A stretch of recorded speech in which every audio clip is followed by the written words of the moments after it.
and Sankachuda. One night, Lord Krishna and Balram went to their favorite spot on the banks of the Yamuna. While Krishna played the flute, his friends, the gopis, and even the cows ran to the banks of the river. As they all danced around Lord Krishna, a demon named Sankachuda happened to be passing by. He was charmed by the beauty of the gopis and quietly carried some of them away. But the gopis cried out, "Krishna, save us! This demon is taking us away." Immediately, Lord Krishna and Balram started chasing Sankachuda.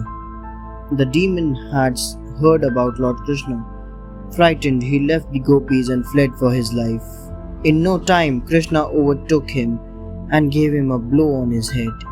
Sankachuda died on the spot. Lord Krishna took out a jewel crest from his chest and presented it to Balram to wear. The gopis thanked Lord Krishna for saving their lives. Lord Krishna outwits Brahma. One day, Lord Krishna was in the meadows with his cowherd friends and their calves. They were playing pranks on one another, and the calves slipped away into the forest. "Where are our calves?" one of the cowherds suddenly exclaimed. Lord Krishna said, "Dear friends, do not worry. I will go and look for the calves." While he was searching for the calves, Brahma, the god of creation, decided to play a trick on them. He put the cowherds into a deep sleep and transported them along with the calves into a cave. When Lord Krishna returned, he realized at once what had happened. So he created the cowherds and the calves from his multiple selves and took them home.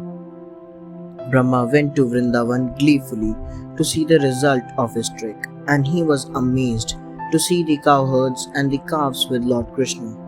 When Lord Krishna revealed what he had done, Brahma started to see multiple figures of him instead of the cows and the cowherds.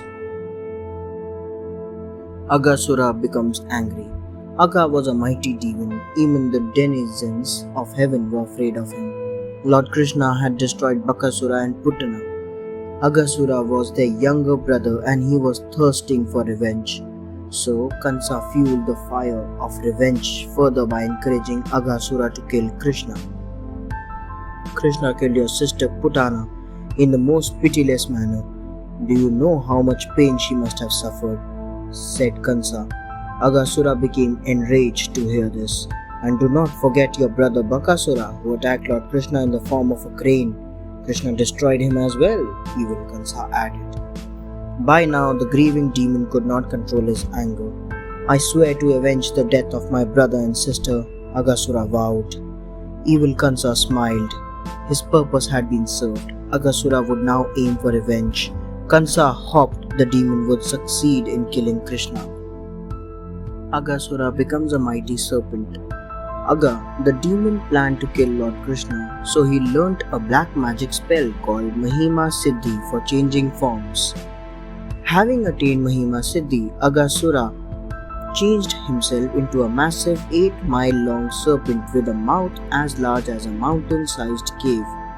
Then he lay in wait for the cowherds on their usual route. When the cowherds returned from another excursion led by Lord Krishna, they saw the mighty serpent and sobbed.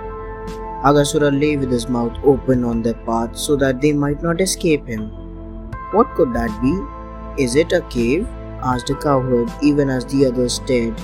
After some discussion, the cowherd entered the serpent's mouth.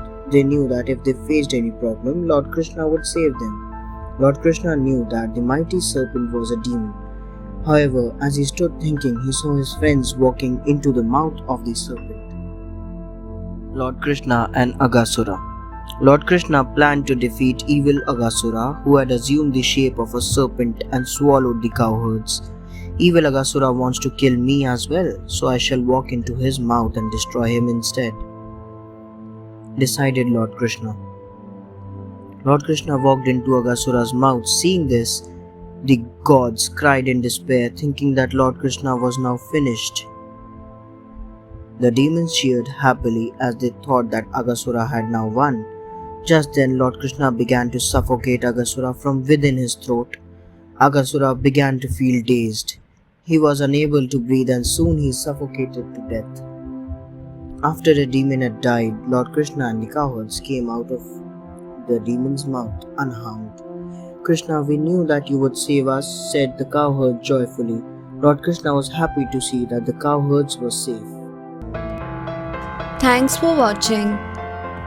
Do like, share, subscribe to Sahil Book House.